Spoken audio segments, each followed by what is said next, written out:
빌레몬서는 짧지요. 한 페이지입니다. 빌레몬서는 사도 바울이 골로새에 사는 빌레몬에게 보낸 편지입니다. 근데 빌레몬에게는 아시는 분은 성경에 대해서 좀 아시는 분은 다 아시지만 오네시모라는 종이 있었는데 빌레몬에게 오네시모라는 이 종이 도망을 갔다 이 말입니다. 도망간 종이에요. 그래서 오네시모라는 종이 빌레몬 밑에 있는 종이 도망을 가서 누구를 만났냐면 로마 감옥에 있는 사도 바울을 만난 겁니다. 사도 바울을 만나가지고 회심하고 예수를 믿게 되었어요. 예수를 믿을 정도가 아니고 초대교회 때 보면 충성된 일꾼이 된 겁니다. 도망간 종이.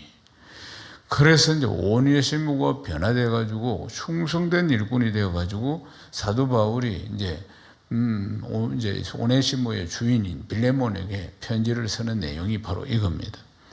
그래서 뭐라고 썼냐면은 사도 바울이 갇힌 중에 낳은 아들이다. 오네시모를 이렇게 복음으로 사도 바울은 낳았다. 이런 표현을 자주 쓰거든요.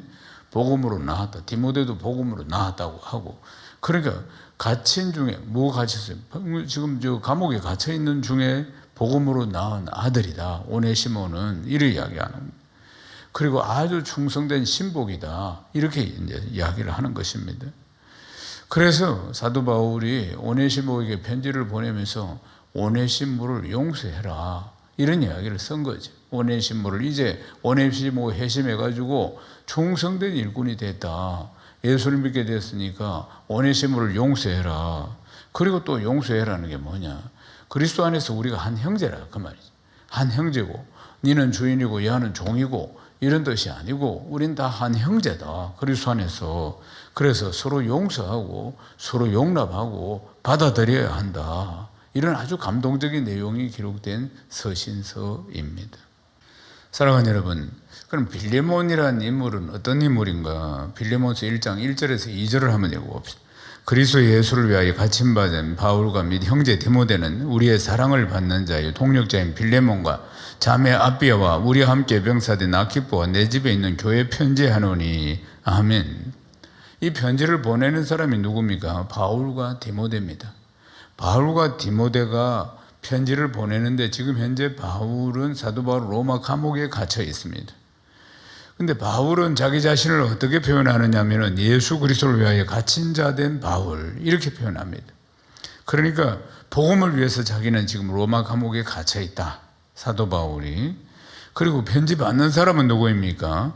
빌레몬, 자매 아비아, 아키포, 그리고 내 집에 있는 교회 이렇게 표현하고 있습니다. 그리고 내용이 뭡니까?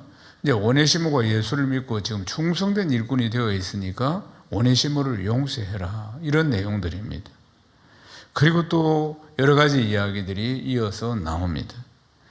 그러니까 이 내용은 실제로 보면 오네시모를 용서해라는 내용과 함께 우리 교회, 오늘을 살아가고 있는 우리 교인들에게 주시는 메시지가 굉장히 강력한 게 있습니다. 그게 뭐냐면 성김과 사랑에 대해서 이야기하는 것입니다.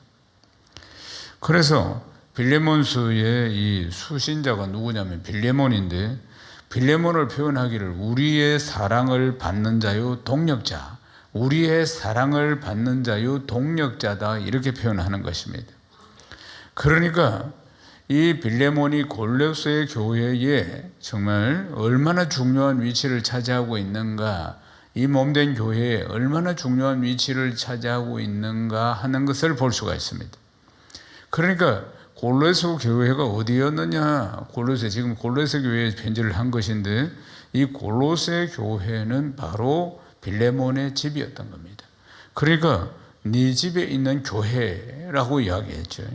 그러니까 그 당시에 기독교가 얼마나 핍박을 받고 있습니까? 자기 집을 예배 처소로 교회로 제공한다는 것은 많은 위험이 따르는 겁니다. 많은 위험이 따르는 것이에요. 만약에 자기 집을 예배 처소로 제공한다, 그러니까 예배당이 되었다, 만약에 이 사실이 알려지면은 어떤 봉변을 당할지 모른다 그 말입니다. 기독교를 핍박하고 있는 것이니까. 요즘 말로 하면 폭발을 해부든지 이런 일들이 일어날 수 있어요. 충분히 일어날 수 있습니다. 그런데도 불구하고 빌레몬이 자기 집을 예배당으로 드렸다 이 말입니다. 예배 조서로 골로새 교회로. 그러니까 얼마나 헌신적이고 그리고 또 중추적인 역할을 했는가 초대교회 때 이 사실을 볼 수 있어요. 그래서 표현하기를 사랑받을 만한 사람이다. 표현하는 이유가 바로 이것 때문에 사랑받을 만한 사람이다.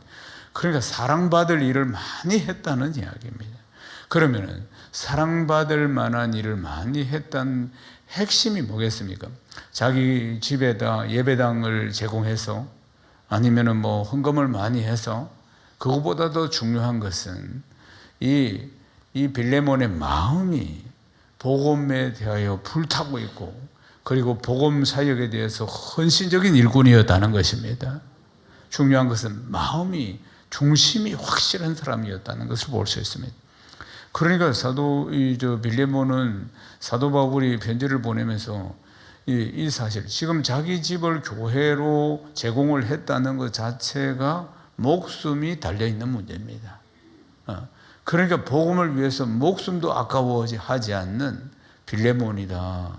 이렇게 이제 이야기를 하고 있는 것입니다. 사랑하는 여러분, 왜 그렇게 헌신할 수 있었을까요? 믿음이기 때문에. 그러니까 빌레몬이라는 사람은 상당히 성숙한 그리스도인임을 볼 수가 있습니다. 믿음의 분량이 상당히 큰 사람임을 볼 수가 있습니다. 그러니까 믿음이 없이는 그런 일을 할 수가 없죠. 믿음이 없이는 그렇게 막 순교의 각오로 자기 집을 예배당으로 내놓고 그렇게 중추적으로 교회를 섬기고 믿음이 없으면 그렇게 할 수가 없는 것이 집 있다고 다 내놓습니까? 결코 그렇지 않지. 그러니까 이게 다 성숙한 믿음의 바탕으로 이 일들이 일어나고 있다는 것입니다. 그리고 또 사랑받을 만한 자요 또 사랑하는 자다 이렇게 또 표현합니다. 빌레몬서 1장 4절에서 5절을 읽겠습니다.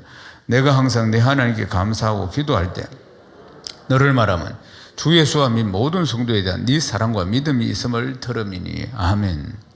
내가 항상 사도 바울이 내 하나님께 감사하고 기도할 때마다 너를 말하면, 그러니까 사도 바울이 기도할 때마다 빌레몬에 대해서 언급을 했다는 것이에요. 주 예수와 및 모든 성도에 대한 네 사랑과 믿음이 있음을 들음이니. 그래 그 이야기를 들었다 그 말입니다. 예수님과 그리고 성도들에 대한 네 사랑과 네 믿음의 분량에 대해서 내가 들었다. 그래서 늘 내가 기도하고 있다 이 이야기 아니겠습니까?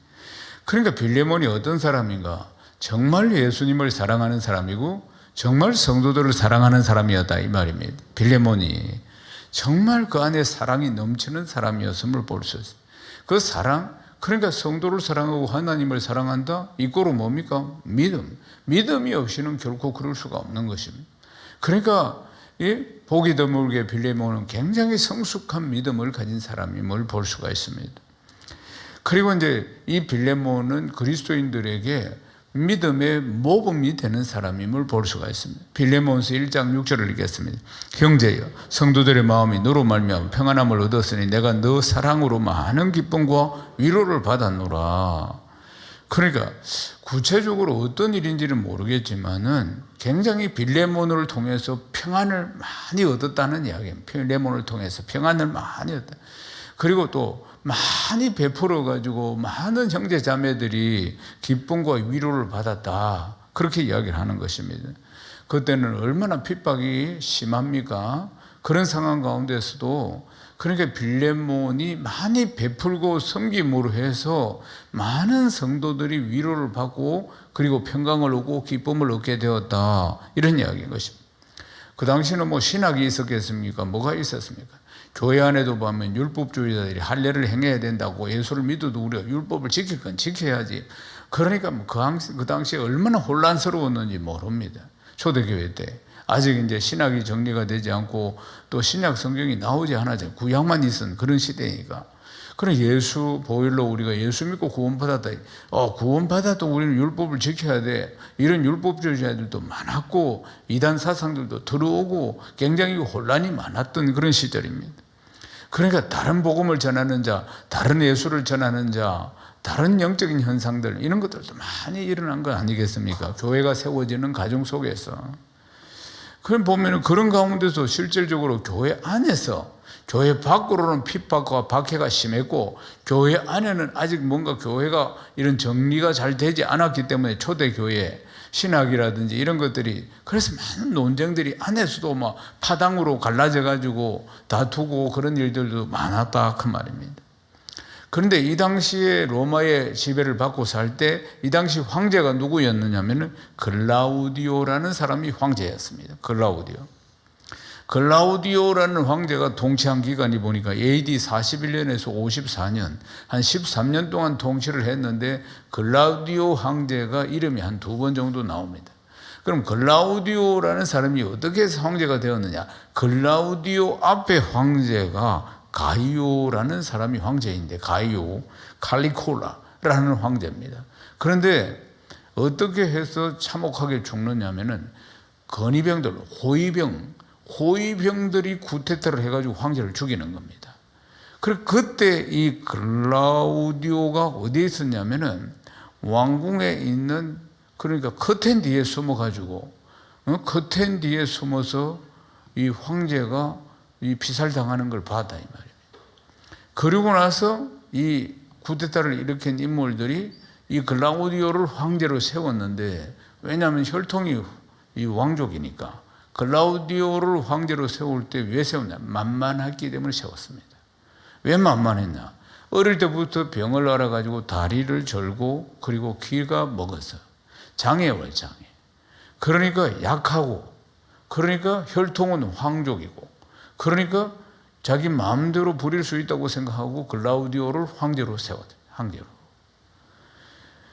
그래서 보면은 이 기록이 나오는데 사도행전 11장 28절을 보시오. 그 중에 아가보라 하는 한 사람이 일어나 성령으로 말하되 천하에 큰 흉년이 들리라 하더니 글라우디오 때에 그렇게 되니라. 아멘. 그래, 아가보라는 선지자가 앞으로 큰 흉년이 올 거다 이렇게 예언을 합니다. 실제로 글라우디오 때, 이 황제 때 흉년이 왔습니다. AD 45년에서 48년에 그때 큰 흉년이 왔습니다. 그래서 이제 안디옥 교회가 예루살렘 교회에다 후원금을 보내는 장면이 나옵니다. 이 흉년 때문에. 사도행전 18장 2절에 또 나옵니다. 읽어봅시다. 아굴라라는 본도에서 난 유대인 한 사람을 만나니 글라우디오가 모든 유대인을 명하여 로마에서 떠나라 한 거로 그가 그 안에 브리스길라와 함께 이달리아로부터 새로 온지라 바울이 그들에게 가매. 그 유명한 브리스가 아굴라 부부가 여기에 나옵니다. 원래 로마에 살았는데 이 글라우디오 황제가 예수 믿는 사람을 전부 로마에서 추방을 한 겁니다. 원래는 글라우디오 황제가 이렇게 하지 않았습니다. 원래는 로마의 황제들이 전 세계 많은 나라를 점령을 했기 때문에, 그래서 그들은 좀 더 융화 정책을 펼쳤습니다. 황제들이. 그러니까 소수민족들에게 약간의 자유를 주는 것입니다. 그들이 믿는 신앙, 그들의 관습 이런 걸 인정해 주는 겁니다. 그들의 신앙이라든지 관습이라든지 풍습이라든지 이런 건 소수민족들이 인정을 받았어요. 그래서 다소 자유를 누리면서 살았어요. 이제 유대인들이 어디에 살았느냐 하면은 로마나 알렉산드리아 이쪽에서 살면서 유대교를 믿는 유대인들이 자유롭게 살았다는 사실입니다. 그래서 신앙과 관습에 자기들의 신앙 이런 걸 지키는데 별 어려움이 없었어요. 그런데 이제 기독교가 생기기 시작했습니다. 기독교를 뭐라고 불렀냐면 초대교회 때 천하를 어지럽히는 연병이라, 연병이 확 순식간에 퍼지죠. 연병이라는 것이 전염병이라 그 말입니다. 순식간에, 기독교가 근데 순식간에 퍼지기 시작하는데 그런데 천하를 어지럽힌다. 천하를. 그러니까 어지럽히는 연병을 기독교라고 이래 불렀더니 그 당시에 이름이 기독교 이런 게 없었잖아요. 그러니까 천하를 어지럽히는 연병이 하나 생겼다. 예수 믿는 거 이게 하나 생긴 겁니다. 그래가지고 이 사람들은 만나면은 죽은 예수가 그리스도라고 전하고 그분이 부활하셨다고 하고 다시 심판주로 오신다 하고 그렇게 하면서 유대인의 공동체 안에서, 원래 근본적으로 유대인들은 유대교를 믿었는데 이제 기독교가 생김으로 해서 그들 사이에 갈등이 생긴 겁니다. 로마나 알렉산드리아에 살고 있는 유대인들 사이에서 이제 갈등이 생기죠. 유대인들은 끊임없이 기독교를 없애려고 하잖아요. 보면은. 그러니까 여기서부터 갈등이 생기고, 그리고 또 유대인과 로마인의 갈등이 생기고, 유대인과 헬라인의 갈등이 생기고, 점점 이런 갈등이 굉장히 커지는 겁니다. 굉장히. 그래서 이 황제가 첫 번째는 충돌하지 마라, 서로 싸우지 마라, 처음에 그렇게 이야기를 합니다. 그런데 이게 잘 안 지켜지지. 안 지켜지니까 그 다음에 집회를 금지한다. 두 번째는 집회를 금지시켰어요. 근데 이것도 효과가 안 되고 숨어서 다 집회를 하고 이러니까 그 다음 마지막에는 추방명령을 내리게 된 것입니다. 이 클라우디오 황제가. 그래서 로마에서 추방당한 숫자가 얼마나 되느냐? 2만 5천 명 정도가 추방을 당합니다. 그리스도인들 2만 5천 명이 로마에 살다가 추방을 당하는데 그 안에 이제 유명한 인물이 브리스길라 아굴라오 브리스길라, 이 부부도 이 안에 포함이 되었던 것입니다. 그러니까 초대교회 당시에 기독교에 대해서 세상이 호의적이지 않았다는 거죠. 끊임없는 핍박이 있었죠. 끊임없는 핍박이. 그래서 이제 집을 떠나고 고향을 떠나고 예수 믿는 것 때문에 추방당했으니까 이런 이제 나그네 아닌 나그네가 되고 정말 뭐 가진 것 없이 뭐 때거리를 해결할 수도 없는 그런 처지가 되었을 때 빌레몬이라는 이 인물이 사랑과 헌신으로 많이 섬겼다 이 이야기입니다. 그래서 이 사랑과 헌신으로 섬김으로 해서 그리스도인들이 많이 회복이 되었다.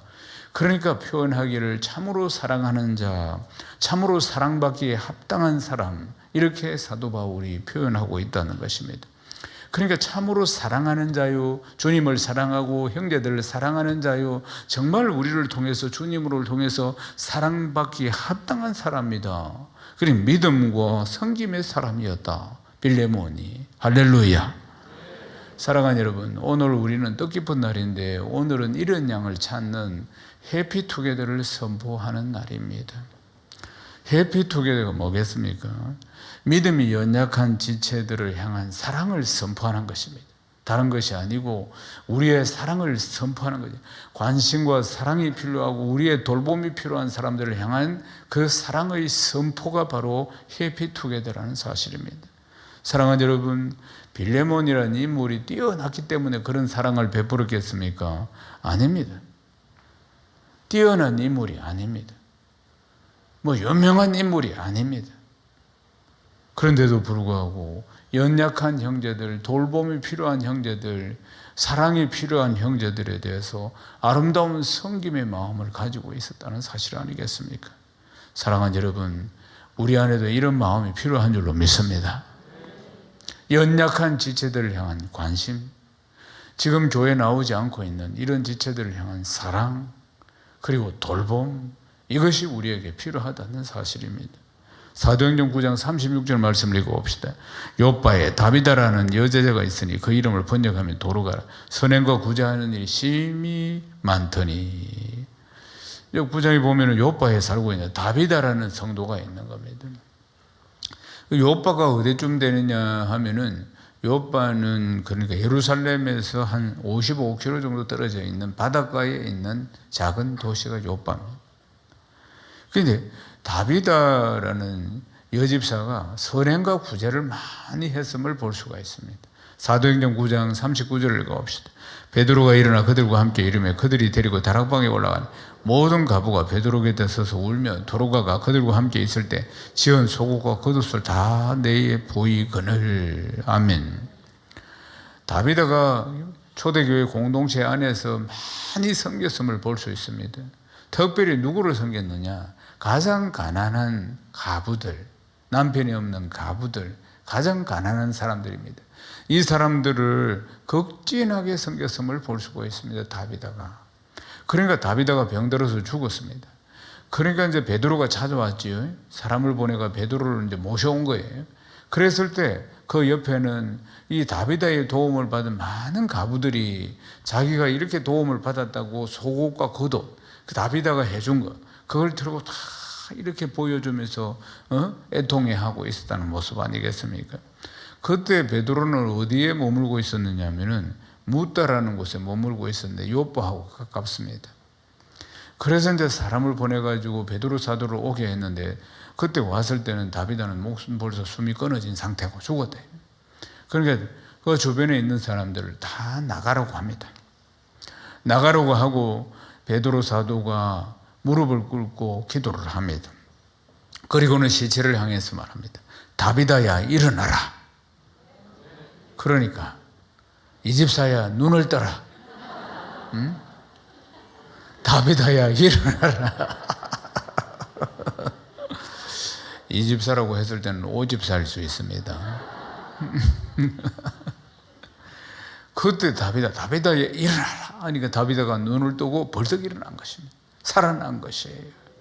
사랑하는 여러분, 왜 주께서 다비다를 살렸겠습니까? 선행과 구제를 많이 한 사람이었다 이 말입니다. 그래서 주께서 살리시기로 작정을 하고 베드로 사도를 불렀던 것 아니겠습니까? 그래서 죽은 다비다는 또 살아났어도 계속 선행과 구제를 많이 했겠죠. 하는 일이 그 일이었으니까. 사랑하는 여러분, 오네시모, 다비다, 또 7집사, 또 빌레몬, 다들 섬김이 큰 사람들이었습니다. 사랑하는 여러분, 우리의 섬김이 꼭 필요한 줄로 믿습니다. 빌레몬의 종이었던 오네시모, 그 당시에 2000년 전에 노예 제도가 얼마나 혹독했겠습니까? 노예가 도망갔다? 그럼 바로 사형입니다. 채찍에 맞아서 그다음 죽임을 당하는 것입니다. 그 당시에 법이 그렇습니다. 그런데 그 당시에도 이 문제가 심각한 문제에서 종이 도망을 때로는 간다 이 말이에요. 도망을 가는데 주인이 잡으면은 채찍을 때려서 그 다음에 참수를 시키는 것이에요. 죽인다 이 말이에요. 그런데 한 가지 지금 이제 그 당시에도 이 노예가 도망을 갔을 때에 이게 사회적인 문제인데 한 가지가 뭐냐? 이 한 가지가 뭐냐면은 이 도망을 갔는데 원래 주인의 친구한테 도망을 가면은 그 친구가 받아주면은 이 문제를 친구가 의의를 제기해서 살려줄 수 있는 그러한 조항들이 있었다는 사실입니다. 특별 예배 조항이 그런 조항이 있었는데 이 오네시모가 사도 바울이 우연히 사도 바울에게 가가지고 예수를 믿게 됐다 이 말이에요. 근데 사도 바울이 지금 빌레몬에게 편지를 쓰면서 오네시모 문제를 어떻게 다루느냐 하면은 아주 인격적으로 그리고 관계적으로 이렇게 접근을 하는 것을 볼 수 있습니다. 그러니까 이 노예가 무슨 인격이 어디 있습니까? 없지요. 그런데 아주 존중하면서 한 형제라고 이야기하는 거예요. 노예가 아니고 한 형제라고. 이게 도망자가 아니고 이제 그리스도 안에서 회심하고 새 사람 됐다 이 말이에요. 그리고 충성된 일꾼이 되었고 이제는 노예가 아니고 한 형제로 우리가 받아야 된다. 이렇게 사도 바울이 이야기를 하는 것입니다. 사랑하는 여러분, 결국 그리고 이 오네시모는 자유인이 됩니다. 빌레몬이 다 이 부분을 받아들여 가지고 그래서 자유인으로 허락을 해달라. 오네시모에 대해서 사도 바울이 그렇게 편지를 쓰는 내용이었습니다. 사랑하는 여러분, 마틴 루터 종교개혁을 일으킨 마틴 루터가 이 빌레몬서를 가지고 이렇게 설명을 합니다. 빌레몬서 이 내용이 뭐냐? 인간은 모두 다 하나님께로 도망친 죄인이다. 그러니까 모두가 오네시모라 그 말이에요. 우리가 원래 오네시모였대. 하나님께로부터 도망친 오네시모였다 그 말입니다. 주인으로부터 도망친 하나님이 우리 인생의 주인인데 주인으로부터 도망친 우리가 원래 오네시모였다 이 말입니다. 그런데 이 오네시모가 사도 바울의 중재로 다시 용서받고 새 사람이 되는 것처럼 우리는 예수님의 중재로 예수님의 중보로 예수님이 십자가에서 우리 죄를 다 담당해 주심으로 우리가 구원을 받은 것입니다. 오네시모가 우리라는 사실이에요. 우리가 바로 도망간 주인을 피해서 도망간 죄의 종이 된 우리가 다 도망간 오네시모라는 것입니다. 그런데 사도 바울의 중재로 오네시모가 자유인이 된 것처럼 예수님의 중재로 우리가 이렇게 죄 용서 받고 구원받았다는 사실 아니겠습니까? 아멘이십니까? 사랑하는 여러분, 우리 모두는 연약합니다. 지금 우리 주변에 보이지 않는 지체들, 이런 양들 다 연약한 존재입니다. 어떤 계기가 되어서 교회를 나오지 못하고 있는지 모르지만 사랑하는 여러분, 우리가 돌아봐야 하는 것입니다. 우리가 돌아보고 챙기고 관심과 사랑을 보여줘야 하는 것입니다. 히브리서 10장 24절에서 25절을 읽겠습니다.